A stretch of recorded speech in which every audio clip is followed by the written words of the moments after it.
Salut à tous. Alors dans cette vidéo, je vais essayer de vous montrer un petit peu comment se passe le changement des roulements de roues arrière sur une XTZ 750.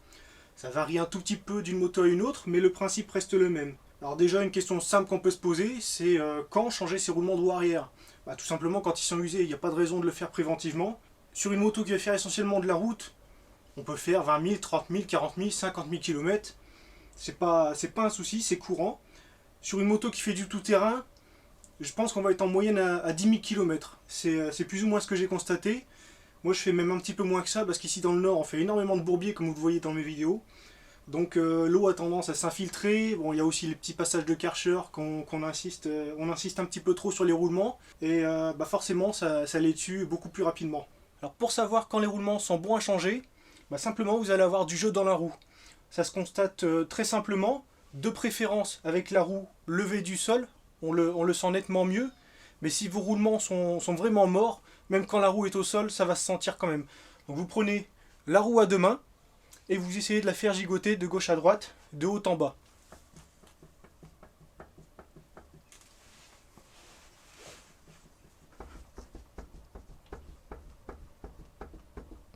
Donc voilà, si vos roulements présentent le moindre jeu, n'hésitez pas, changez-les. N'attendez pas trop longtemps, parce qu'un roulement qui risque d'éclater à l'intérieur de la roue, ça peut faire des dégâts et ça va vous coûter bien plus cher. Donc suivant les motos, il existe des kits tout faits. Ici j'ai pris un kit complet avec tous les roulements, les caches poussières, je repars à neuf surtout. Il peut arriver exceptionnellement que vous n'ayez pas à tous les changer. Si vous ne pouvez en changer qu'un seul et que les autres sont vraiment encore en bon état, éventuellement ne changez que celui-là. Voilà, la roue est enlevée. Alors sur ce modèle, vous avez 4 roulements au total. Vous avez celui du porte-couronne que vous pouvez déjà enlever. Ensuite, il reste un roulement juste derrière le porte-couronne, donc dans la roue, et deux qui sont côte à côte, à l'opposé de la roue, côté disque. Alors maintenant que tout est démonté, c'est beaucoup plus simple de voir quel roulement est réellement mort. Ici, le porte-couronne, vous passez le doigt à l'intérieur et vous essayez vous le faites tourner déjà d'une, voir si c'est un mouvement très libre, il ne doit pas y avoir de jeu, ou si c'est plutôt rugueux. Donc ici, c'est plutôt rugueux, ce qui pourrait signifier un manque de graisse. Et puis, quand j'essaie de le bouger comme ça, j'entends un petit bruit métallique que je ne devrais pas avoir. Donc je sais que celui-ci va être à changer. Tenez, je vous fais écouter d'un petit peu plus près le bruit que l'on entend. Même chose pour la roue. Donc ici, côté disque, j'avais dit qu'il n'y avait qu'un seul roulement. Pareil, vous passez le doigt. Vous sentez comment ça tourne, si c'est libre. Ici, c'est un tout petit peu rugueux. Il est encore en état correct. Et je commence déjà à sentir un petit jeu lorsque j'essaye de bouger comme ça. Donc celui-ci est bon à changer aussi.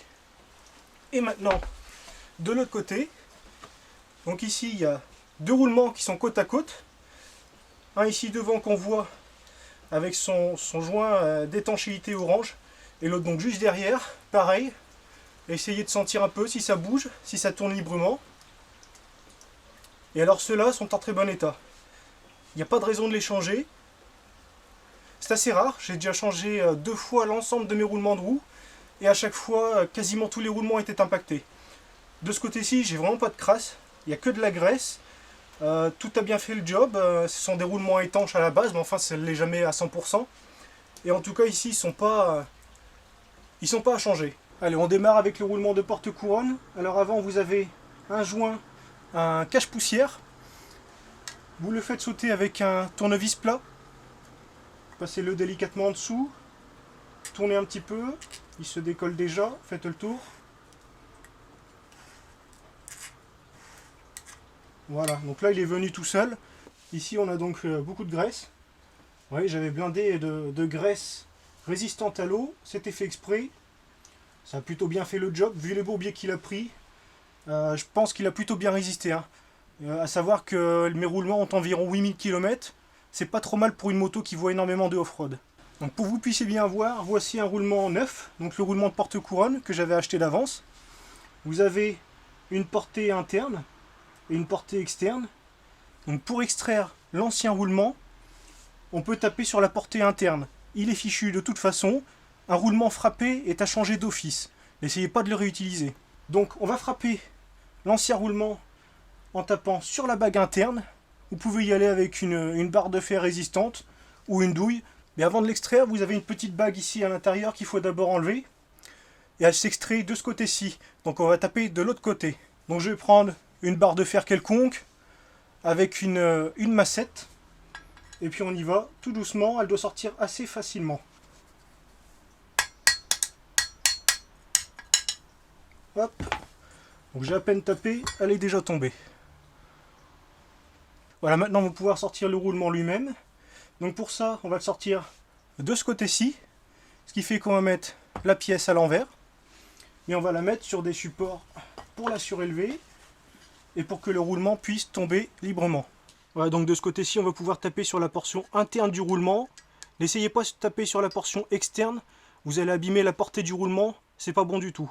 Donc là, le roulement, comme il a acheté, tapez sur la portion interne. Donc je reprends ma barre de fer. Et puis on va y aller franchement. Je vais essayer pour que vous puissiez bien voir. En gros, vous mettez bien dessus. Et vous tapez d'un coup sec, très franc. Devant. Derrière.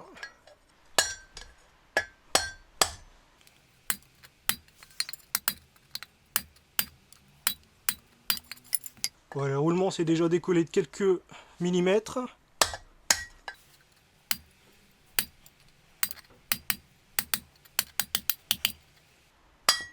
Et voilà. Donc évidemment pour la roue c'est exactement la même chose. J'ai un cache-poussière de ce côté-ci. On le fait sauter avec un tournevis plat.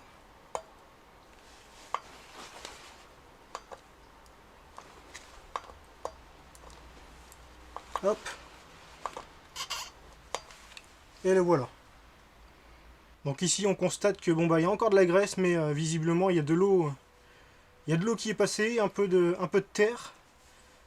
Donc ce qui explique que le roulement est mort de toute façon.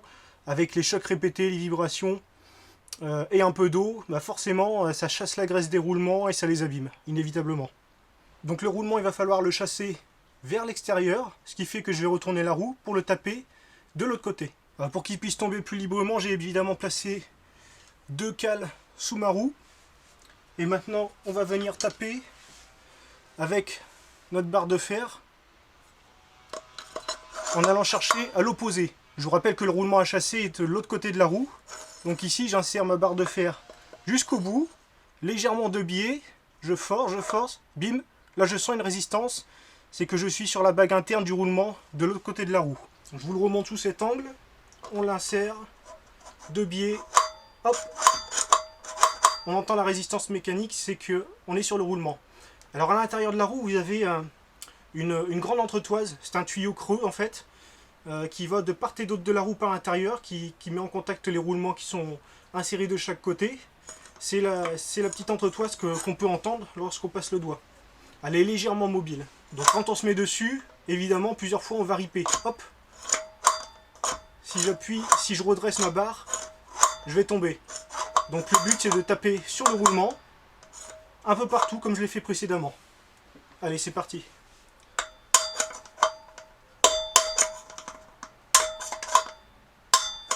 Donc le but c'est de mettre en contrainte la barre, de la mettre de biais, puisqu'évidemment c'est l'entretoise à l'intérieur qui vous empêche d'appuyer vraiment sur le roulement. Donc il faut y aller petit à petit et ça va venir.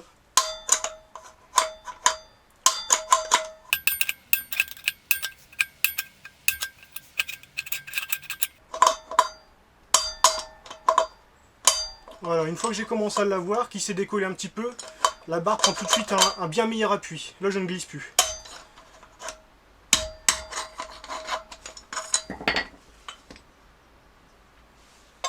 Voilà, bah en fait le roulement était déjà tombé. Donc voilà le roulement. On voit qu'il a pris l'eau, hein, clairement. Il fait pas un joli bruit. Il y a un léger jeu. Et ici, l'entretoise, donc que j'avais bien graissé. Le blanc qu'on voit, donc ma graisse de base, elle est verte. Et le blanc qu'on voit, c'est signe qu'il y a eu un peu d'eau à l'intérieur. Ce qui est tout à fait normal et ce qui explique de toute façon les roulements qui se sont usés prématurément, si on veut. Alors évidemment, il va être intéressant de bien nettoyer l'intérieur de la jante.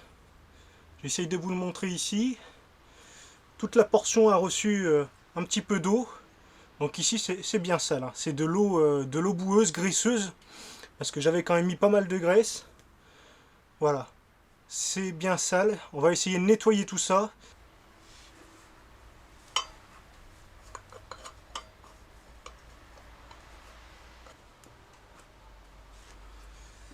Voilà, bah après un bon nettoyage, je trouve encore de la graisse assez propre dans le fond.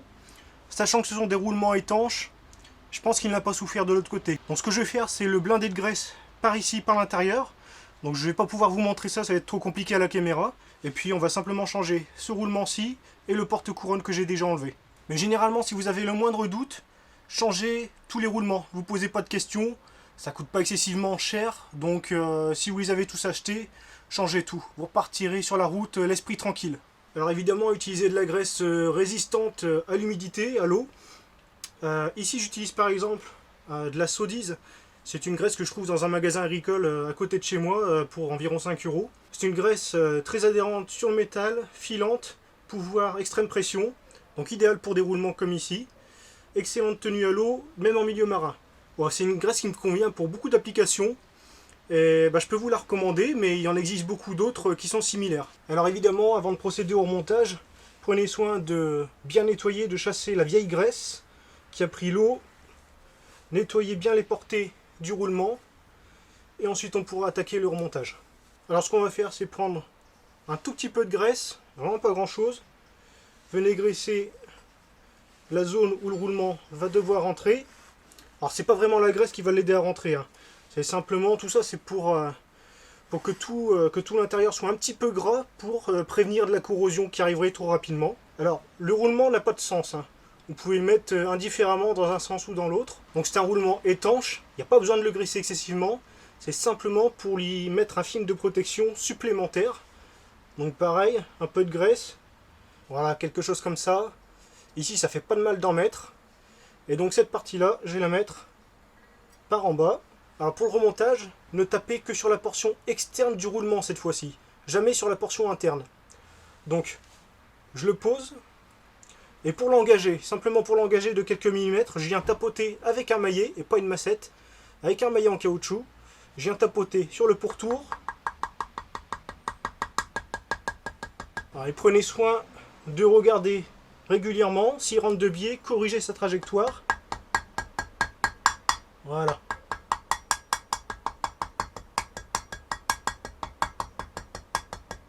Voilà, une fois qu'il est bien engagé comme ici, on va pouvoir prendre... l'astuce est de prendre une douille tout simplement. Vous prenez une douille de la taille du roulement, ici à l'extérieur. Et donc le problème que vous risquez de rencontrer, c'est comme moi, de n'avoir qu'une douille de 32 mm. C'est généralement la plus grosse douille qu'on a dans des coffrets tout faits. Donc à chaque fois je me fais avoir, j'ai toujours pas acheté de douille à la bonne taille pour insérer les roulements. Ce qui fait que je le rentre très délicatement en tapant avec ma barre de fer, mais toujours uniquement sur la portion externe. Et là pour le coup il faut être très délicat. Alors l'autre astuce est de venir prendre éventuellement votre ancien roulement, vous le posez bien au-dessus et on va pouvoir l'engager presque à fond déjà comme ça.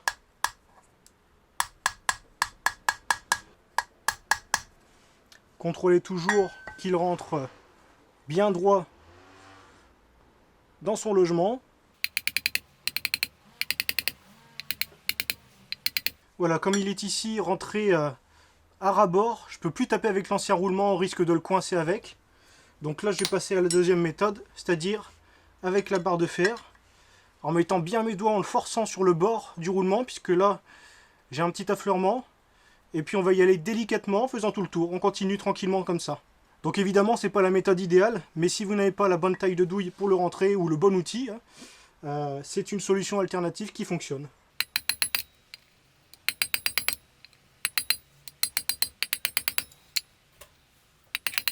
Et vous allez voir qu'au bout d'un moment, le métal va commencer à sonner différemment.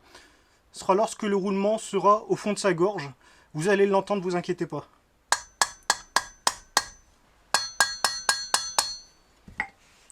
Voilà, je pense que je suis au bout. On peut le constater ici à l'intérieur. Voilà, on est bien comme ça. Donc on remarque que je n'ai absolument rien abîmé, hein. Le roulement est toujours en parfait état. Il n'y a aucun marquage. Et je n'ai pas tapé sur la portion intérieure. Donc tout est bon. Et donc une fois que ça c'est fait, on va pouvoir remettre le cache-poussière. Donc ici, je vais en mettre un neuf évidemment. Voilà, donc vérifie bien. À l'intérieur, vous avez un petit anneau métallique, une espèce de petit ressort. Et on va le mettre ici, par-dessus, juste dans l'espace qui reste. Alors comme tout à l'heure, profitez-en pour mettre un maximum de graisse, que l'ensemble soit bien étanchéifié. Vous pouvez y aller généreusement. Donc à l'intérieur, non, ça ne sert à rien. Voilà, comme ça on est bien. Et je vais en mettre aussi à l'intérieur, puisque ce petit anneau métallique a tendance à s'oxyder un petit peu. Donc j'ai bourré le joint de graisse par l'intérieur. Alors ici vous avez un sens pour le remontage. Là où j'ai bourré de graisse, c'est ce qui va venir contre le roulement. Donc vous le mettez comme ça, et normalement, il n'y aura pas forcément besoin de tapoter. Vous pouvez le rentrer à la main.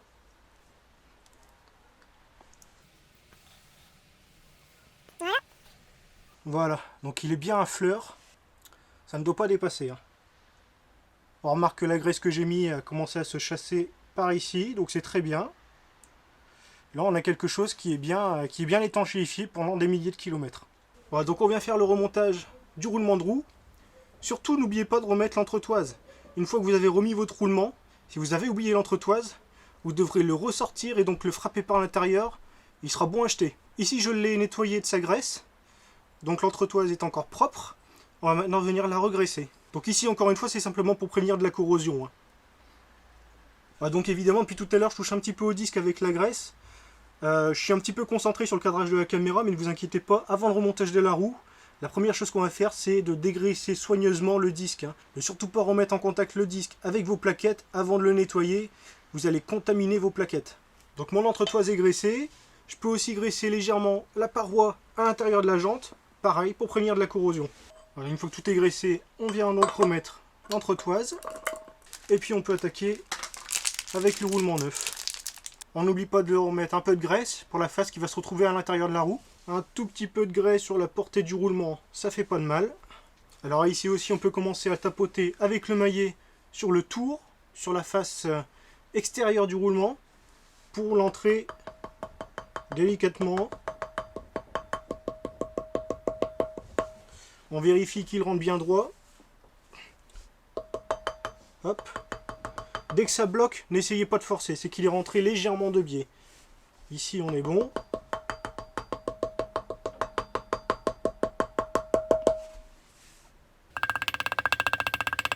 Voilà, ici aussi je vais utiliser un petit peu l'ancien roulement.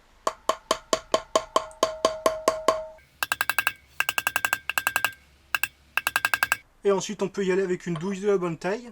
Alors ici elle est un tout petit peu juste, elle tape vraiment sur le rebord de la portée extérieure du roulement, donc je fais attention qu'elle ne ripe pas.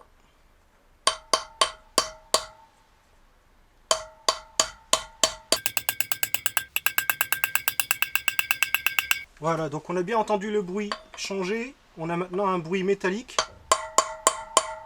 Voilà, un bruit beaucoup plus aigu et beaucoup plus net. Ça veut dire que le roulement est bien rentré au fond de sa gorge.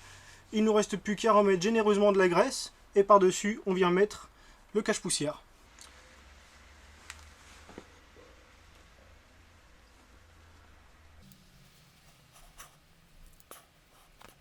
Donc si vous manquez un petit peu de force, n'hésitez pas. Vous pouvez tapoter comme ça avec un maillet en caoutchouc. Et encore une fois, on peut venir mettre de la graisse au maximum au niveau de la jointure. Tout ça, c'est ce qui empêchera l'eau de rentrer trop vite dans le temps par la suite. Au niveau du roulement du porte-courant, on n'oublie pas de venir remettre la petite entretoise. Alors normalement, elle doit rentrer à la main. Hop. C'est le cas, c'est rentré à la main. C'est idéal. Comme elle touche la portion interne du roulement, si vous devez la rentrer en tapant, c'est pas très bon. Donc graissez-la un tout petit peu. Ici, je vais encore remettre un tout petit peu de graisse et on a fini. Notre roue est prête à être remontée. J'espère que ça vous aura aidé. Il me manquait donc un petit peu d'outils, des douilles de la bonne taille, ou alors l'outil vraiment préconisé. Et vous voyez qu'avec des outils de base, on peut très bien s'en sortir. Et sans faire de mal au roulement, c'est fait proprement. On a bien dégraissé, regraissé. Les roulements sont en très bon état maintenant. Et puis c'est reparti pour quelques milliers de kilomètres. Et bien sur ce, moi je vous dis à très bientôt pour une prochaine vidéo. Salut!